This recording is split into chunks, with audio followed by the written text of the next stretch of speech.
I pulled into my parents' driveway, sunscreen on, bag packed. My mom opened the door and said, "You were never actually on the guest list. We figured you'd be fine alone." I smiled and drove away. That night, I got a payment request. $5,100. Your share of flights and villa. I refused and sent $1 with a note. You'll have a surprise. 2 days later, my family screamed when they saw me in Hawaii. It was one of the worst travel preps I'd ever gone through. Nothing was smooth. I couldn't find my flip-flops, even though I swore I'd left them in the hallway closet. My sunscreen exploded in my bag. I had to switch duffels last minute when the zipper on my usual one snapped wide open like it had been waiting for this exact day to fall apart. The charger I packed was for an old phone, and I forgot to refill my prescription, which meant a detour on the way. Everything that could go wrong did. But I kept telling myself it would all be worth it. We were going to Hawaii, the first family trip in years. Just the 5 of us. Me, my parents, my sister Sarah, and her husband Dan. We'd been talking about it since spring, and now it was happening. A beach house, sunshine, something close to normal again, I thought. My parents told me to swing by their place the night before since our flight was early. Made sense. I'd crash on the couch. We'd head to the airport together. I even picked up some snacks to share on the flight. I had everything packed. Sunscreen already on like a dork, music playing in the car, full-on vacation mode activated. I pulled into the driveway just as the sun was starting to dip. I grabbed my bag, walked up, and knocked. My mom opened the door. She didn't even look surprised to see me, more like mildly inconvenienced. Then she hit me with it. "You weren't actually on the guest list. We figured you'd be fine alone." I thought she was joking. I stared at her, waiting for the punchline. Nothing. Inside, I saw their bags lined up by the stairs. A cooler, sun hats, passports on the hallway table. Sarah and Dan were laughing at something on her phone in the living room like it was just another night. "What are you talking about?" I asked. She gave me this look like she was trying to soften it, but didn't have the energy. "Sarah's had a rough time lately." She asked if we could make this trip just about her and Dan. No tension, no stress. You two haven't been getting along, and honestly, we agreed. We wanted her to have something peaceful. They dumped me. Not because of logistics, not because of a mistake, but as a gift to Sarah. Like excluding me was an act of love for her. I looked over her shoulder one last time. My dad was in the kitchen facing the other way, pretending to stir something he clearly wasn't cooking. No one said anything. No one moved to stop me. So I left. Back in my car, I sat there for a few minutes, not even angry yet. Just embarrassed. Not just that they cut me out, but that I didn't see it coming. The last few months, every time we talked about the trip, it was vague. "We'll let you know. We're still confirming things." I thought they were just being disorganized. But no, they'd planned everything around me, not including me. At around 10:47 p.m. that night, I got a Venmo request from my mom. $5,100. Your share of flights and villa. I stared at it, smiling. Then I sent back $1 with a note. You'll have a surprise. I opened my laptop, checked the flight number I'd suspected they were taking. It still had seats available. I booked one. Same time, same gate. They wanted Sarah to have peace. Fine. But I wasn't going to soak in my apartment for 5 days while they posted selfies from the beach. I found a better place. A private cabana, luxury villa, full ocean view, separate entrance. 5 days. I booked it all under their last name, and I added a note to the reservation about how the Miller family prefers early check-in and a bottle of champagne. I didn't want revenge. I wanted peace too. But mine was going to come with a better view and a key with their name on it. I got to the airport early. I didn't want to risk anything, not with how perfectly this was all lining up. I even parked in long-term parking like I was just another member of the family flying out for a week in paradise. I kept my hoodie up and my headphones on, not because I needed them, but because I didn't want to be seen too soon. I knew we were on the same flight. I just didn't want them to know that yet. Boarding started, and I spotted them near the gate. My dad was holding his usual travel folder like a briefcase, even though everything's digital now. Sarah had a designer neck pillow looped through her suitcase handle, laughing with Dan over something on her phone. My mom was tapping her foot, checking her watch every few seconds. I waited until the final boarding call, slipped past them in group 4 while they were distracted with a gate agent about a window seat, walked right by. Nobody noticed. It was kind of beautiful. The plane was full. I took a middle seat, head down, slept through most of the flight, woke up somewhere over the Pacific just as the flight attendants were handing out drinks. They were a few rows ahead, talking and laughing like they were already on vacation. When we landed, I let them go first. They rushed off excited, ready to start their curated family getaway without the problem child. I hung back, took my time, and when I stepped into the arrivals area, there it was, my driver holding a sign that said, Miller Family. He didn't even ask questions. Grabbed my bag and led me to a black SUV with cold towels and a basket of fresh fruit in the back. I didn't even have to touch my luggage. The resort was 20 minutes up the coast, a private estate technically, separate from the main hotels. My cabana had its own infinity pool, a hammock strung between two palms, and a deck that opened right onto the sand. I checked in. The staff greeted me with, "Aloha, Ms. Miller. We've got everything set up for you and your guests." I nodded. They'll be joining later. That was enough. Meanwhile, I knew where they were staying. A decent resort, sure, but cramped. One shared villa for the four of them. Limited beach access, family-friendly, noisy, very public. That night, I took a walk near their side of the island just to see it. I stayed out of sight, but close enough to watch them shuffle onto the beach, clearly irritated about something. My guess? They had just tried to check in under their last name and got told someone else had already taken the good room. They didn't know it yet, but this was only the beginning. By morning, they'd be making calls, trying to figure out what had happened, and I'd be 3 margaritas deep on a lounger, reading a book I didn't even plan to finish. I wasn't trying to ruin their trip. I was just letting them feel what it's like to be left out. The first morning felt like something out of a brochure. The ocean was quiet. The breeze came through like it had been designed for that specific Tuesday.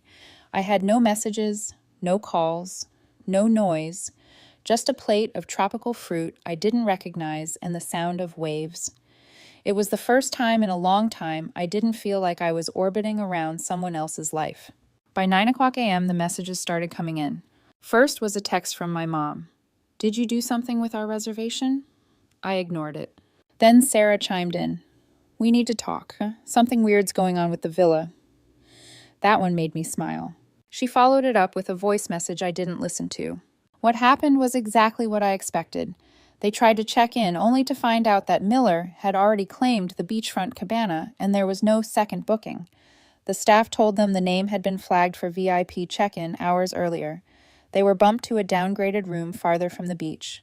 No view, no extras. It was the only thing available. They were furious. By noon, I finally answered one of my dad's calls. He asked if I had booked something in their name. I said I had.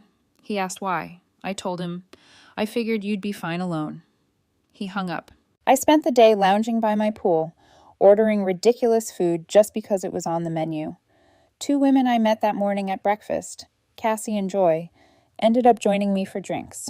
They were from Seattle, here for a bachelorette party that got canceled last minute. We clicked instantly. Nothing serious, just easy conversation and lots of laughter. They stayed late. I didn't ask them to leave. The next day was even better. I went snorkeling while they scrambled with hotel managers trying to upgrade or switch properties.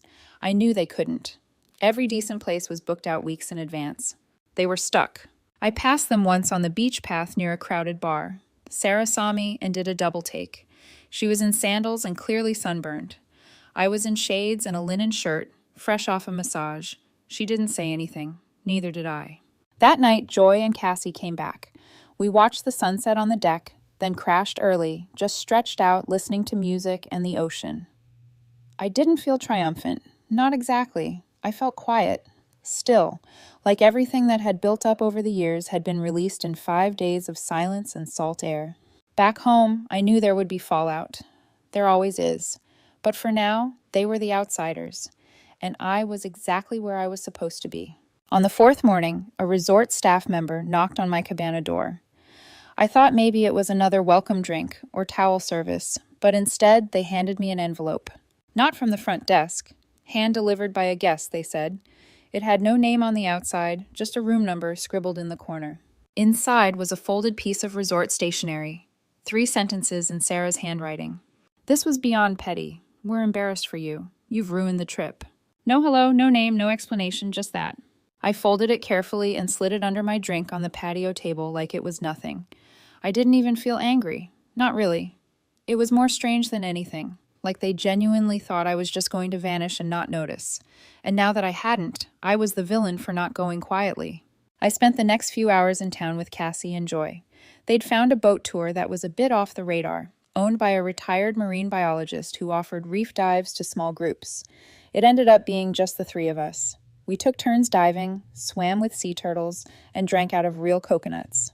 At one point, Cassie leaned back on the boat deck and said, "Is this what life's supposed to feel like?" I didn't answer, but I knew what she meant. Near the end of the tour, Joy snapped a photo of us laughing, me between them, shirt off, drink in hand, ocean in the background, and she posted it on Instagram.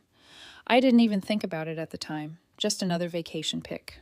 But that was the spark. By the time we got back to the cabana, my phone had 5 missed calls from my dad, then a long message. "Delete the photo. This is going too far. You're deliberately trying to humiliate the family." Then Sarah, "You're not even pretending anymore. Is this all just some pathetic show?" And finally, from my mom, "We've supported you for years. You were always different, but we never made you feel that way. I don't know what changed in you, but this is cruel." I reread that last one twice. Supported me for years. That line echoed in my head for the rest of the afternoon. Supported me. They'd spent years trying to smooth me out, ignore the things that didn't fit, make me small so Sarah could shine. That night, Cassie and Joy went into town to check out a live music bar. I stayed back. I wasn't in the mood. The air was still warm, and I walked down to the beach barefoot, just needing to clear my head. As I got near the edge of the resort property, I saw someone sitting on the low stone wall by the water. Dan. He was alone, nursing a beer, staring at the ocean. He saw me, but didn't flinch.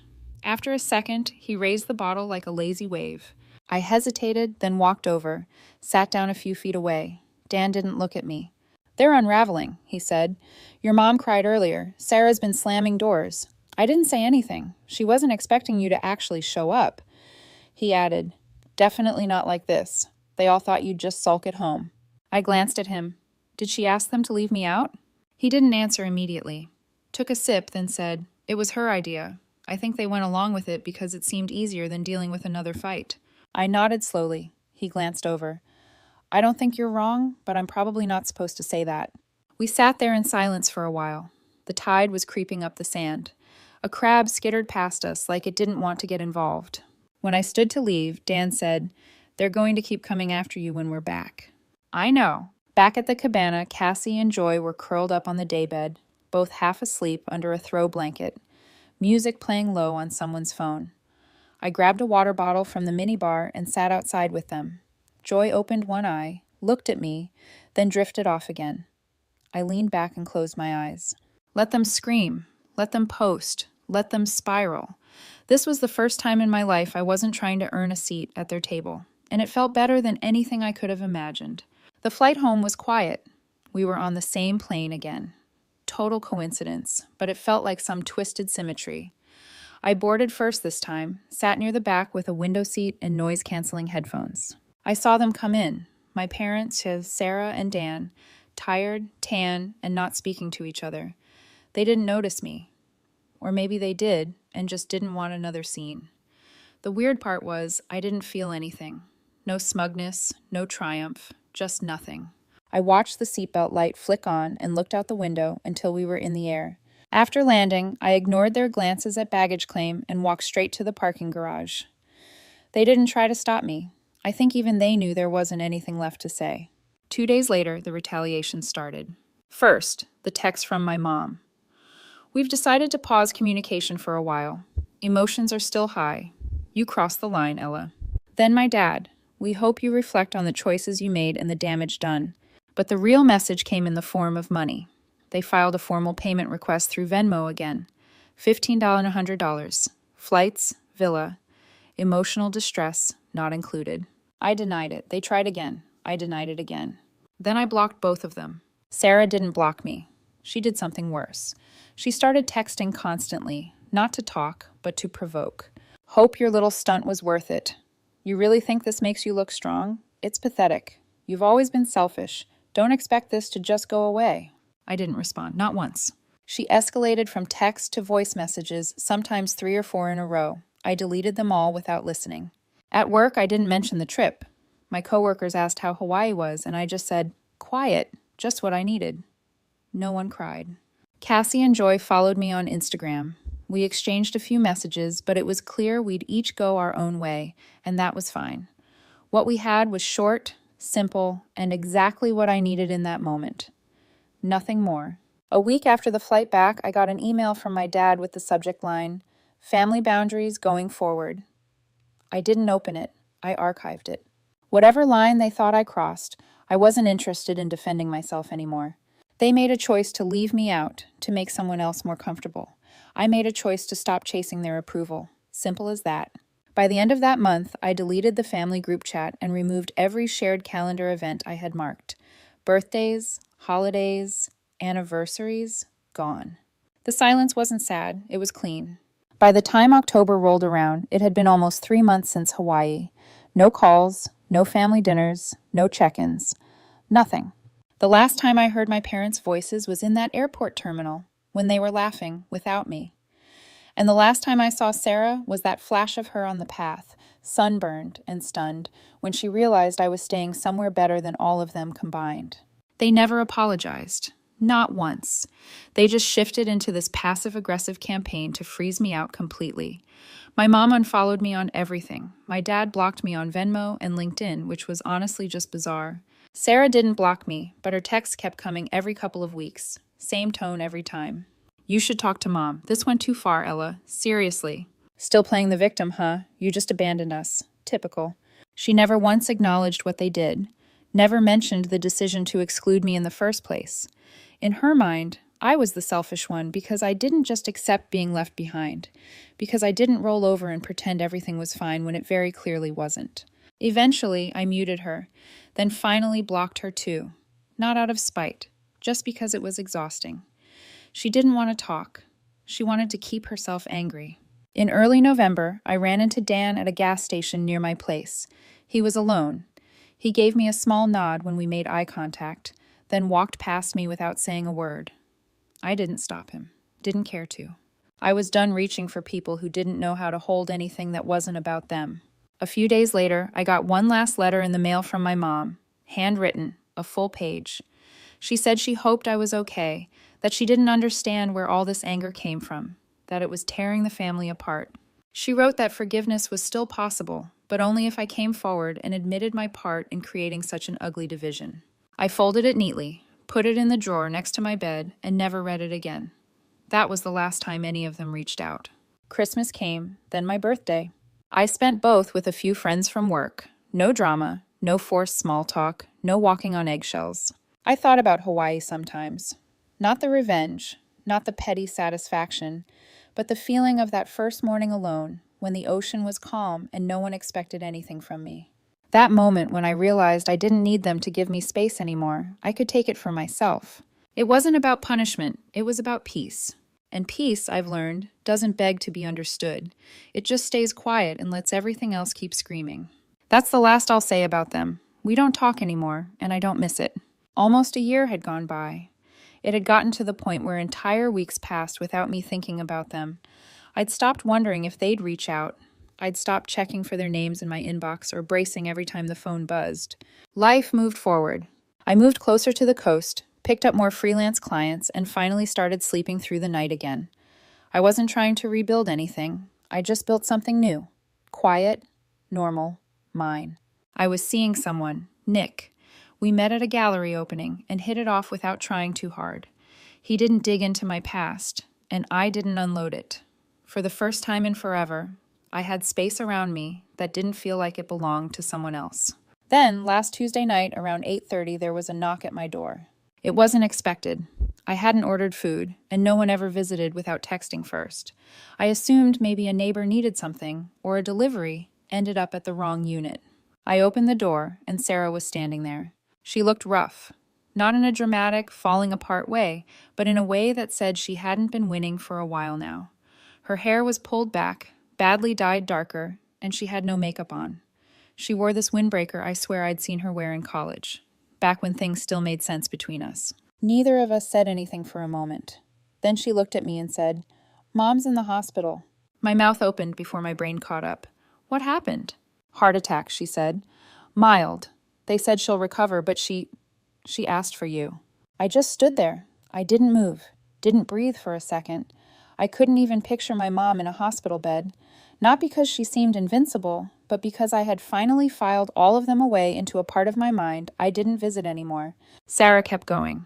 She said your name before mine, not Dad's, yours. I didn't know whether to believe her. She handed me a folded piece of paper, just one line written on hotel stationery. If I was wrong, I'm sorry. I love you either way. No signature, no over-explaining, not like her. I didn't ask if she meant it. I didn't ask why now. I just stared at the paper.